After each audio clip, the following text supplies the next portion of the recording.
Well, Vladimir Putin, for example. He'll invade Georgia, right? He'll kill journalists. He'll kill people outside his country in another country. And he is, in essence, looking to restore what was the Soviet Union, Russian hegemony throughout, and attempting to do that. Very interesting. Very interesting. So what do you think he respects? He certainly doesn't respect President Obama. In fact, we have the press making excuses for President Obama already. Before he made his comments today, Andrea Mitchell was commenting on how it would be too much of an affront if President Obama weighed in on what was happening in the Ukraine. Speaking of the Ukraine, here's a woman in Kiev who put out a video explaining what the Ukrainian people are rising up against. Roll it. I am the Ukrainian, the native of Kiev, and now I am on Maidan, on the central part of my city. I want you to know why thousands of people all over my country are on the streets. There is only one reason. We want to be free from a dictatorship. We want to be free from the politicians who work only for themselves, who are ready to shoot, to beat, to injure people just for saving their money, just for saving their houses, just to saving their power. I want these people who are here, who have dignity, who are brave, I want them to live a normal life. We are civilized people, but our governments are barbarians. That's not a Soviet Union. We want our courts not to be corrupted. We want to be free. That's why I ask you now to help us. We have this freedom inside our hearts. We have this freedom in our minds. And now I ask you to build this freedom in our country. You can help us only by telling this story to your friends, only by sharing this video. Please share it. Speak to your friends, speak to your family, speak to your government, and show that you support us. People crying out.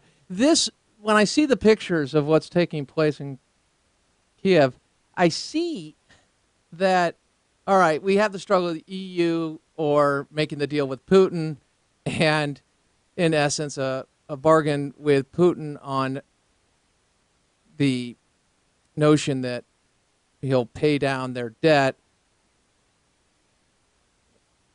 loan them some dough, but they're always going to be under his heel of doing that. That's one of the reasons. We'll get into the specifics a little later. When I see this, I see what took place in Tahrir Square. It reminds me of that. And what choice do we make there? Well, we went with the Muslim Brotherhood. After a questionable election, to say the least, and then after the abuse of power was seen, and even after he was deposed, in essence, we went with him even more, so much so that now the general in charge in Egypt is reaching out to Vladimir Putin. That's what Ryan Morrow told us last night. So what have we lost? What message have we sent? What did we send to the people in Iran when they rose up in 2009 in the Green Revolution? We didn't want to get involved and interfere, in essence. And a very slow response. And what have we done? We've accepted the fact that this man has called himself a reformer post-Ahmadinejad. We know Khamenei is in charge, but bottom line, we look at Ahmadinejad and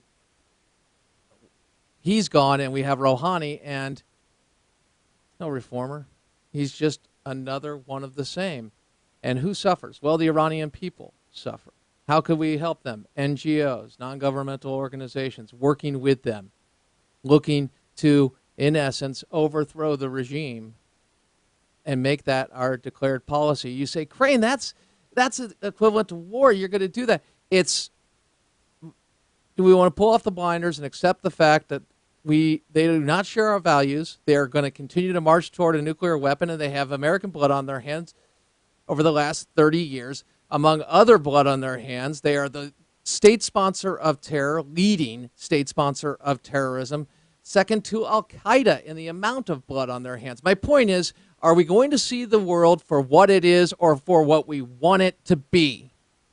Because in order to get to where we want to be and get it to a place we want to be, we've got to face reality. Easy, Jesse Jackson. That's right, I'm rhyming. We've got to understand that some people, some leaders, some regimes don't share our values. But there are people out there in those countries that are subjugated, that are oppressed, that desire to be free. And we can speak to our true allies. And in doing that, we make a stronger case for freedom, recognizing we not only believe it, but it is inevitable. With that in mind, we'll come back. We'll return to this topic a little later. Crane Durham's Nothing But Truth, proudly on AFR Talk.